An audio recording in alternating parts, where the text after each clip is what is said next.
We are at the end of the third quarter of play from Viking Field. Upper Merion 7, Norristown 7. Now let's pause.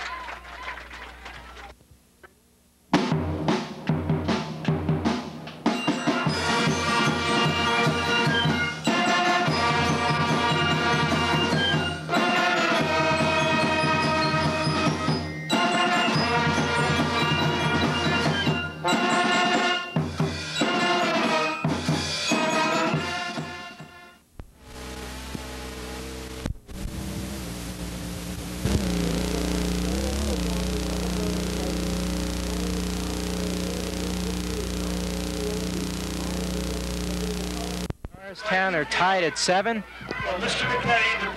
Norristown will have the ball. Second down and 12 deep in their own territory. Pitch to Wayne Denson, who's back in the ball game for the Eagles, and he is stacked up after a couple-yard gain. John, what do you look for in this fourth quarter? Well, as I said so many times this game, I think it's going to be a case of the defense going to return the tide, and I don't look for any changes from Upper Merion. They've been having a pretty good game plan here, but I think the defense is going to cause the major break here in the game. Third and 10. I think this is when Upper Merion likes to come with those two linemen.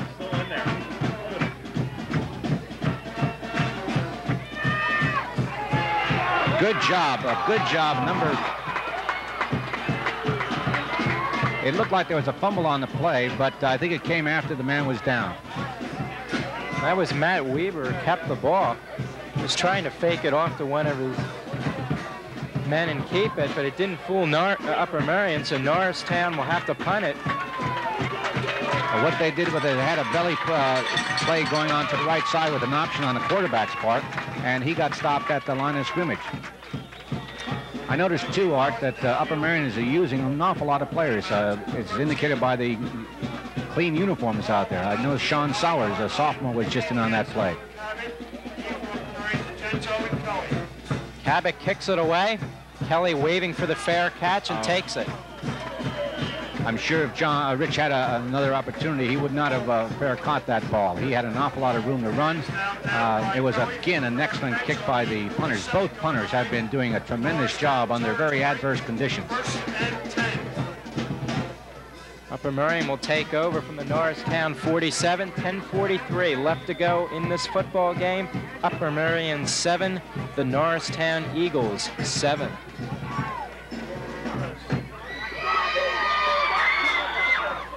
Did Upper Merion take too much time again? No, I think it was a legal formation.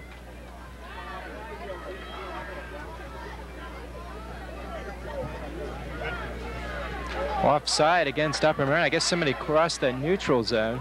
I think Bob Jacinto had lined up offside, and it's very difficult with the field as it is to pick up those lines and those markers and so forth. So just hurt Upper Merion. Instead, the Vikings will have a first down and 15, and the ball at their own 48. Condon is split to the right, hand off to Poston. Poston is brought down at the 48-yard line. He might have gotten a yard out of the play. Number 33, Delbert Chavou, made a great hit that time. 33, Delbert Chavez, and 57, Chris. No gain on the play, second down and 15. Stop. Clock continuing to run towards the 10-minute mark left in the game. Kelly comes in motion to the near side. Porbon has DeGinto. DeGinto down to the 41 of Norristown. Nice play there. He was open.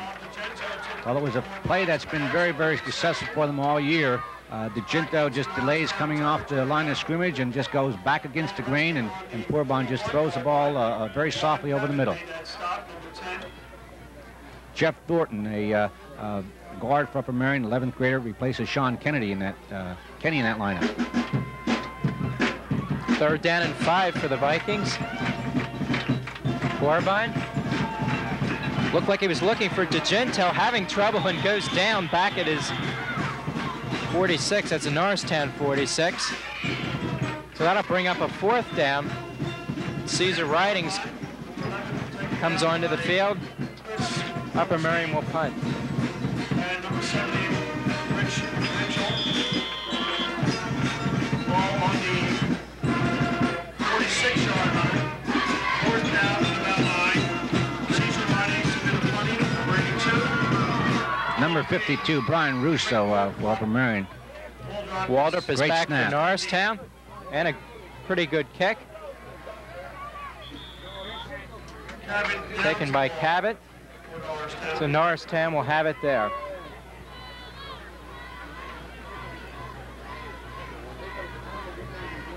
The winner of that ticket, number 9755, kindly report to the press box at the conclusion of the game.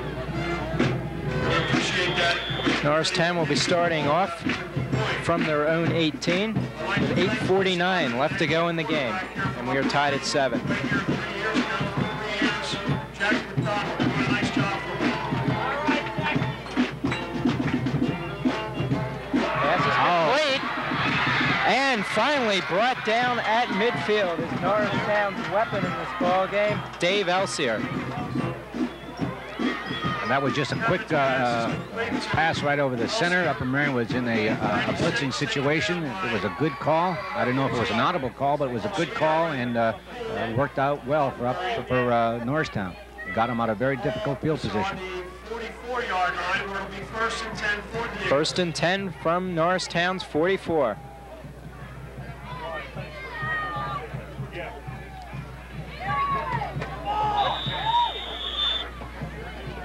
To the 48-yard line goes Wayne Denson.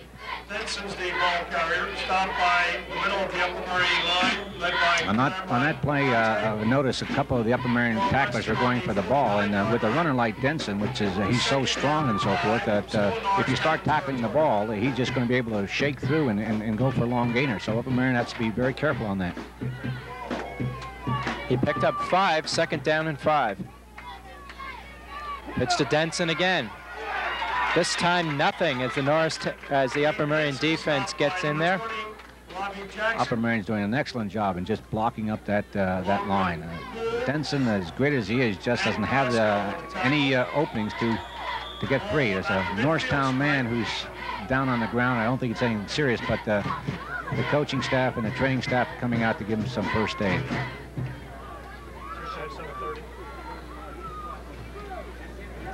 While there's time out on the field, Mr. McKay asked that the football parents be acknowledgeable of the fact that there is a meeting on Tuesday night in the Odeon room at 7:30 of the Football Boosters Club. You know, we've been talking, Art, about all of the backs, Denson and Pourbon and Condon and Kelly and so forth. I think a special tribute ought to be paid to those linemen down in the trenches. You know, they're really muddied up. They're playing a very consistent ball game in very adverse conditions, and no one really pays them much attention, but they're actually the heart and soul of this game, and I think we ought to just mention at this time that both interior lines are doing a tremendous job on very difficult situations.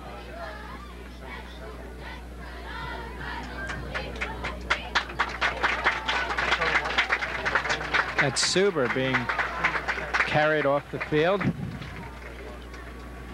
Well, certainly they don't want to lose him, because if anything should happen to Denson, they're really going down deep into their depth chart for a replacement. And I don't think, in fairness to those people who are on that depth chart at that low, that they just haven't had the experience in playing in an important game like this. So let's hope that it's nothing serious with Suber, and he can come back in the ball game. Tuesday night is the Boosters. Big play coming up for the Upper Merion defense. 3rd down and 4 from midfield. Friday night, December 2nd.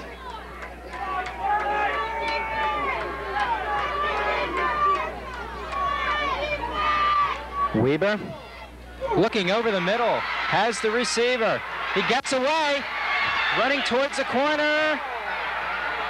Touchdown, Norristown.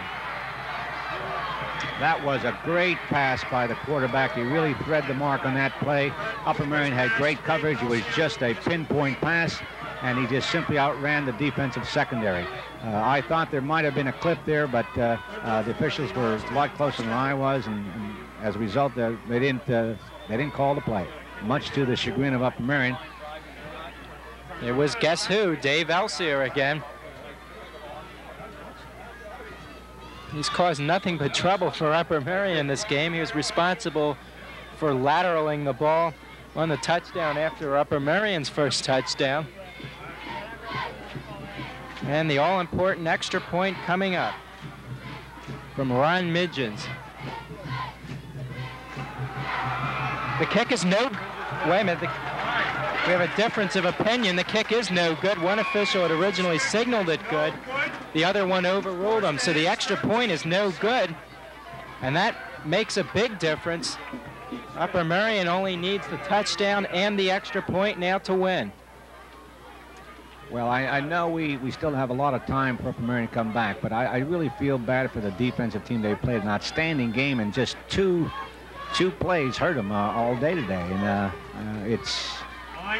we've said from the offset that Norristown has a very explosive club, and that these are some of the things you have to be careful of. But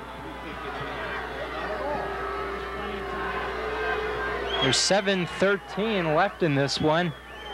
Plenty of time for the Upper Merion Vikings come back. Coach Shine is having an argument with the official. He is not too happy.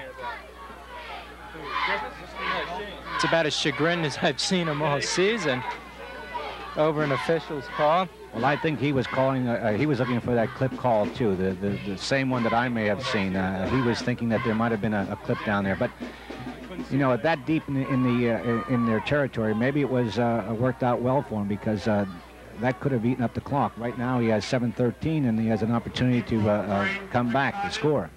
And number 22, Rick Kelly, kicking for Norristown. Cabot will kick off. Kelly and Condon back for the Vikings.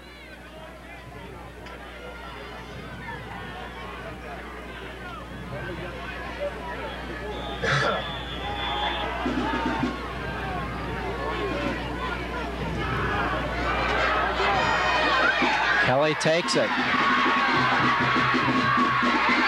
Across the 40. Didn't get by that one guy. He can't quite, but he's into Norristown territory. Upper Merion is set up in good field position. He did a nice job of timing that play so that he just hit that pocket, that wedge, just as the blocks were being made. From the 42-yard line of Norristown, Upper Merion will have it first down and 10. They have 7 minutes left to go. Thanksgiving 1983, and another exciting one coming up. Condon to the 35.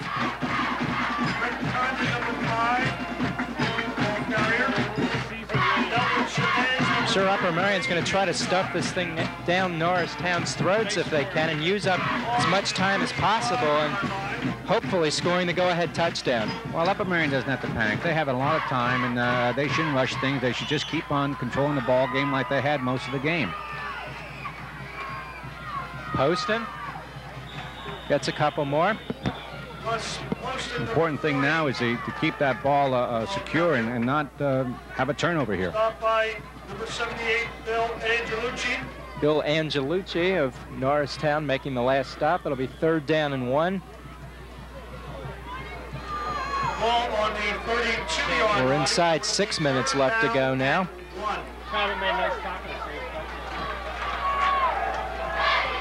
That's why they have Kyle kick it up. Could be rather than Mingus, you mean? Yeah.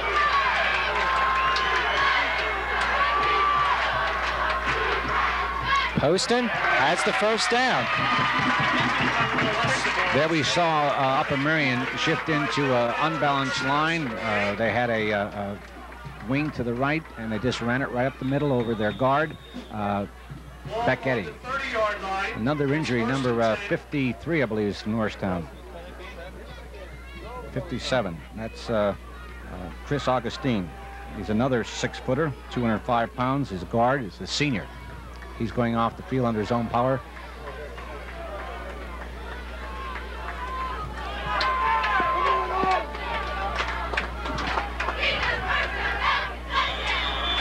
Upper Merion operating from the Eagle 30-yard line. First down and 10. 5.5 minutes remaining.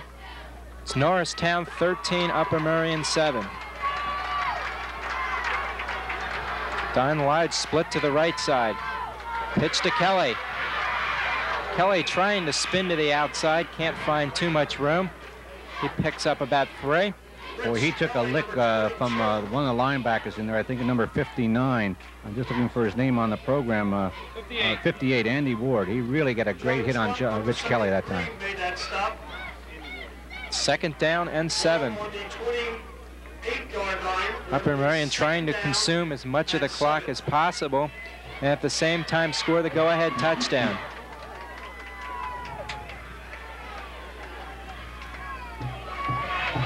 Corbin, delay pitch to Kelly, and a nice pitch.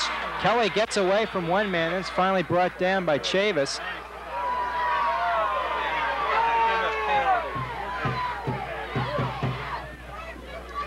Well, Upper Merion tried an option that time, and Corbin pitched out to Rich Kelly. That might have gotten a little bit deep on that pitch and gave the defensive lineman, and particularly Chabot, an opportunity to react to it and make the play. It's 3rd and 5 now. Let's see what play's been sent in from the sideline. In this situation, they'd like to pitch out to Kelly. Kelly. We'll see where his forward progress took him. It's going to be close. Depends where they spot it. Whoa, it's close. I think they're going to call for timeout. This will be the big measurement of the ball game thus far. You know, in that particular play, Art, this game is, even though it's at the high school level, become so sophisticated. I'm sure that Norristown knows what Upper Merion's tendencies are, and they were ready for that little sprint-out pass, and as a result, Upper Merion just blew it up inside with Kelly, and he was able to make a good gain, and they're about 6 inches short of a 1st down. Upper Merion will have a go for it, obviously. There's 3:46 remaining. Every year seems to produce excitement in the Thanksgiving game, and the 1983 edition is no different. Well, certainly the fans are up for this big play, and this may be the most pivotal play of the game.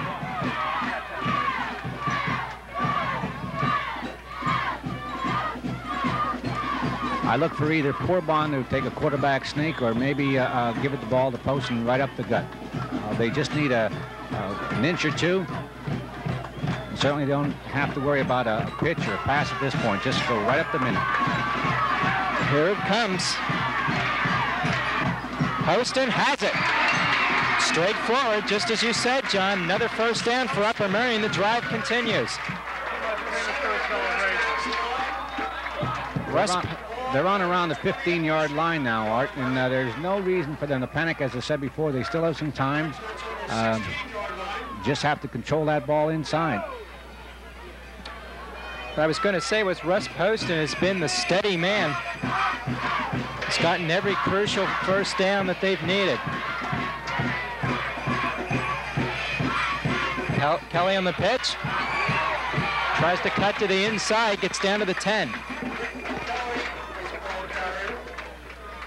Stopped by Albert Chavez, number 33. Clock running inside 3 minutes now left.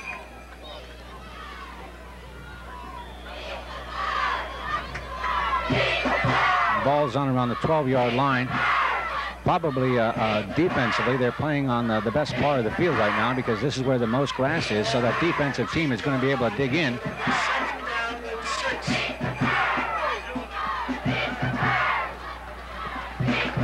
Second and 6. Kelly comes in motion to the near side. Corbin looking towards DeGento's area and is arm tackled. Loss on the play. I think if Dan Corbin could have gotten outside, he had a walk into the end zone because that play was set up beautifully.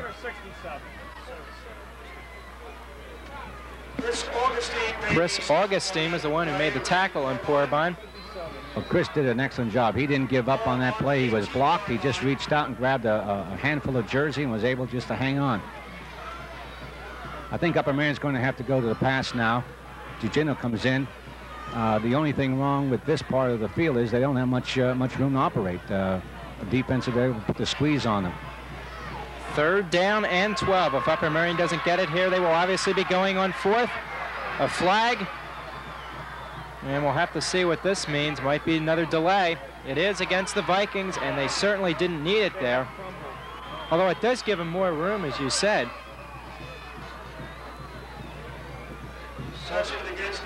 Well, this is a two-play territory. They're not going to give the ball up on a field goal. They're not going to give it up on a kick. They have two plays to make, about 17 yards.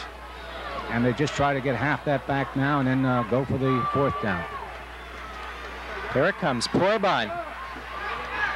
As Jim Cashman, that should be interference. Yes, it was.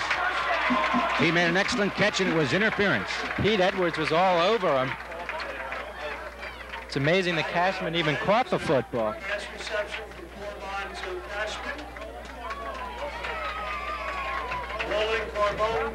If that's interference, it's a great break for Upper Merion. It was interference.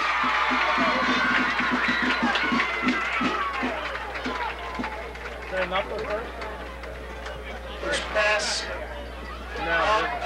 Interference on that play. This has been an exciting game. I think this is one of the best high school games we've seen all year. Even in spite of the bad field conditions, it's been exciting from the first kickoff. It's a 1st down for Upper Merion. Automatic 1st down for the Vikings.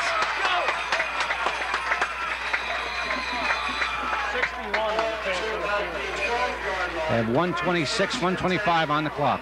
The ball is spotted at the 12-yard line of Norristown.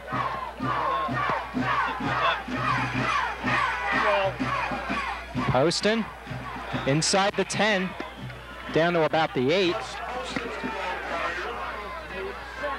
Upper Merion better stop the clock here just to regroup here. They have a minute to go. Or else they have to get these plays off a little sooner than they have been. Upper Merion should have most of their timeouts remaining. There's 48 seconds left now. Porbon looking, has Condon. Condon. Great effort on the part of Norristown's defense. Around the 7-yard line. Number 35, Jack Richet. Upper Merion takes a timeout. 37 seconds left.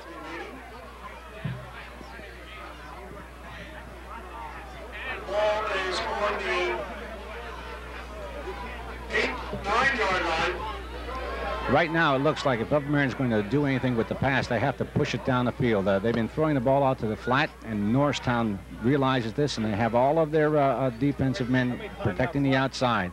So they may have to come across the middle, but they do that. The other side of the coin is they're using up a lot of time. They can't stop the clock. At least if they go to the outside, if the boy steps out of bounds, it stops the clock.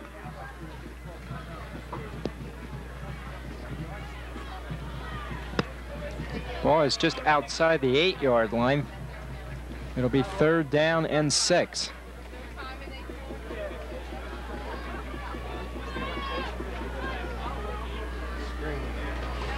So another typical Norristown Upper Merion Thanksgiving game. They've all been exciting, going down to the wire. This could be shades of last year, where or 2 years ago, where they may have won the game on the last play. This could conceivably go down to the last play of the game. The difference here is, though, that they need the touchdown and not the field goal. 3rd down and 6. Porbon looking left corner, has his man, Jim Cashman, touchdown, Upper Merion! Jim Cashman come across the center, and there's the same play that we had for the first touchdown. A great call by Coach Shine, and Upper Merion is going crazy down there on that field. A great time. So with 31 seconds left, Jim Cashman is on the receiving end of a 9-yard touchdown. We are tied at 13. If Caesar Ridings can put the extra point through, Upper Merion will take the lead.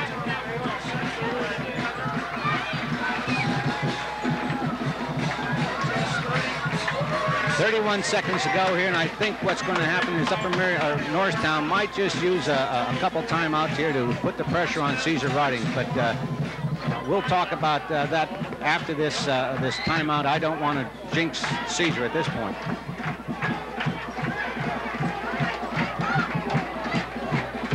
The crowd is just ringing the field, and it's a great. It's been a great game. Tied at 13-13. One of the tragedies of a game like this is someone has to lose, and both teams have played well. I have to say, in all honesty, that Upper Merion has had the upper hand most of the game, and it all boils down to the extra point kick now.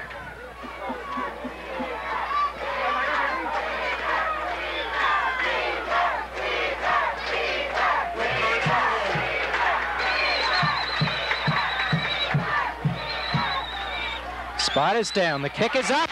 It's good. It's good. And Upper Merion takes the lead with 31 seconds left, 14-13. Caesar Ridings, I can't say enough about that young man. He's got ice water going through his veins. He did a tremendous job all year. And this point, he just lined up, and there was so much pressure on him. The fans were down that area. They were all waving and clapping, and the Upper Merion chanting Caesar, Caesar, Caesar, and he just calmly stroked that ball through. Tremendous effort on his part. I see a lot of the fans are leaving now, but, you know, this game isn't over yet. They had a touchdown with 5 seconds to go in the first quarter. It could happen again. Hopefully not for Upper Merion, though.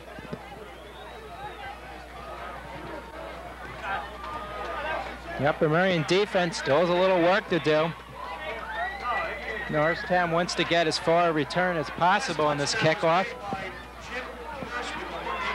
I think the thing that Upper Merion has to be very cautious about is they don't get so fired up that they overrun the play and allow a big run back. They have to go down in their normal lanes. They have to go with their normal coverage, and they have to be very aware of the explosive power of Denson and number 23, who is Waldrop.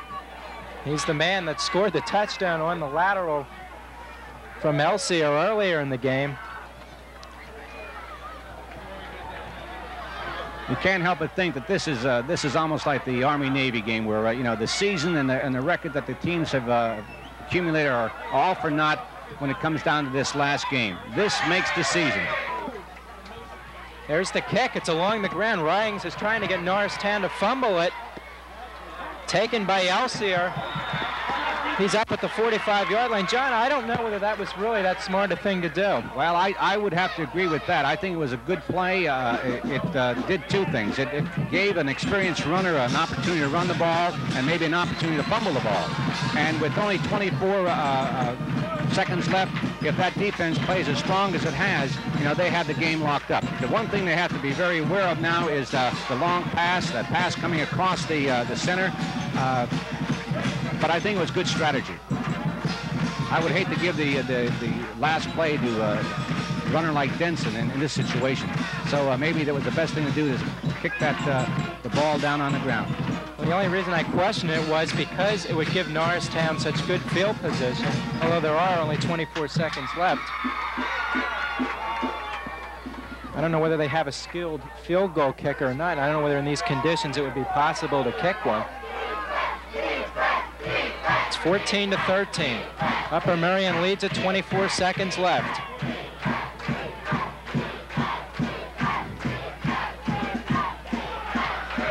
A lot of time to pass. Weber. It's complete. Complete at the 25-yard line. 17 seconds are left.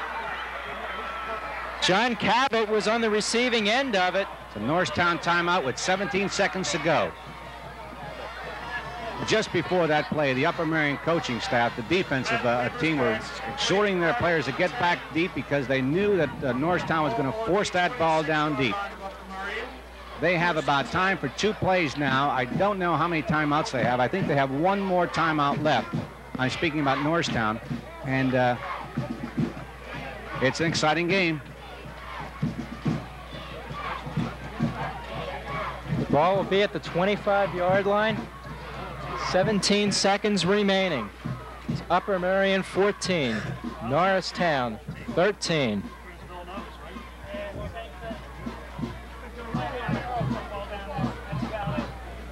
Coach Shine wanting to make sure that Upper Merion's defense knows what they have to do. We said this time and time again. I don't think there's a game that has a tradition, the history that Norristown Upper Merion game has in the area, and it always is a great show for the fans. And this game has been no exception. It's been a well-played game under field conditions that weren't the best, and I think the fans got their money worth today.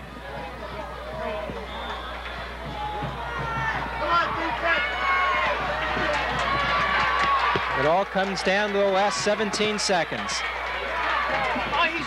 Weber dumps it off for Denson. Denson running towards the end zone. He is out of bounds inside the 10. 9 seconds ago, and Norristown, I think, has used their last timeout. If indeed that's the case, they're going to have to throw a couple very quick ones. 49, let's go.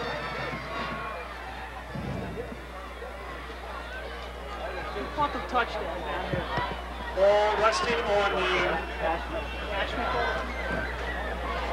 4-yard line. Norristown's going to talk things over. The ball is resting on the 5-yard line. First down and goal. Time for perhaps 2 plays. I don't think Norristown wanted to take that timeout because Denson had run out of bounds, which automatically stops the clock. I think what they wanted to do was save one more timeout for their field goal kicker. And I think what they wanted to do was try to run the ball so that it would be put in the center of the field and then bring the field goal kicker after they call timeout. But right now, I think their strategy has been changed. They may just have to go for the field goal at this time. I see Denson coming out. Here comes the kicker, number 3, Ron Minges. Ron Minges. So they're not going to take a chance on running the ball. They're just going to go with the try for the field goal. And this is just a little more than a extra point kick. These games always seem to come down to the last few seconds. It never fails. And you just knew after Upper Merion got the touchdown that Norristown was not going to quit. More timeouts for Norristown.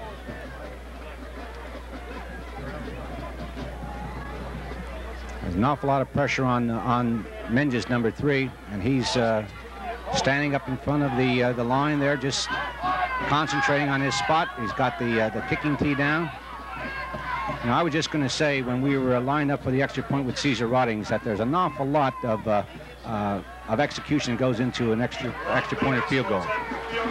Good snap, good placement, and good kick. And here we boil down to those 3 elements right now. Here comes the play. Snap is down. The kick is out. It's no good. It's wide to the left. Upper Merion wins. That's just what we said. The 3 elements are the snap, the placement, and the kick. And the second one just didn't come through. The placement was very high. The holder did a great job in getting the ball down on the tee, but it just threw the rhythm of Ron Minges off, and as a result, he shanked it to the left. And also having the kick from that angle didn't help either. That's right. 5 seconds to go. The team ran out there. It's a great day for Upper Merion, and it's a great end to a tremendous game. Norristown is walking off dejectedly, but I have to say that there's no reason for those boys from Norristown to feel that way. They played a great game, as did the Vikings from Upper Merion. And as I said earlier, it's just a shame that one team had to lose the game. A big, big win in this rivalry. 5 seconds remaining. Upper Merion will have their 7th consecutive winning season. That's a great tribute to them. Rich Como left as coach. Steve Shine stepped in. And even though things weren't going well at the beginning of the season, Upper Merion regrouped to win their last 3. They've got great things going into next year. Porbon falls on the ball. Norristown with no timeouts left. And that is from Viking Field. Upper Merion defeats Norristown 14-13. And they're carrying Coach Shine off the field. A great, great win. A difficult season for a man who came in, as you said, replacing a legend in high school football in this area, Rich Como. And they had a lot of problems. Could have had a much better record than they did, but a lot of inexperience showed up. And he put it all together today, and with the efforts of his coaching staff, they pulled up a big upset here. A great win. Great win. So Upper Merion ends up with a 6-5 record, and John, that has to give them great momentum going into next year. They got most of their team back, and they ended the season well. Well, you know, they had a dinner last night. The parents' boosters put a dinner on for the team, and at that time, Coach Shine sort of outlined his goal for next year. And I think this is something that's really going to help him attain that goal. They just had a tremendous a game here, and I think everyone's going to go off the field thinking, well, we can't wait for next year. Both teams congratulating each other, and it's been a terrific season for us here on the school access station. I'd like to thank John Oystridge, who's worked with me very well throughout the home season. We'll be with you next year also. So, from Viking Field, the final score, Upper Merion 14, Norristown 13. I'm Art Sachs, and this is John Oystridge. So long, everybody.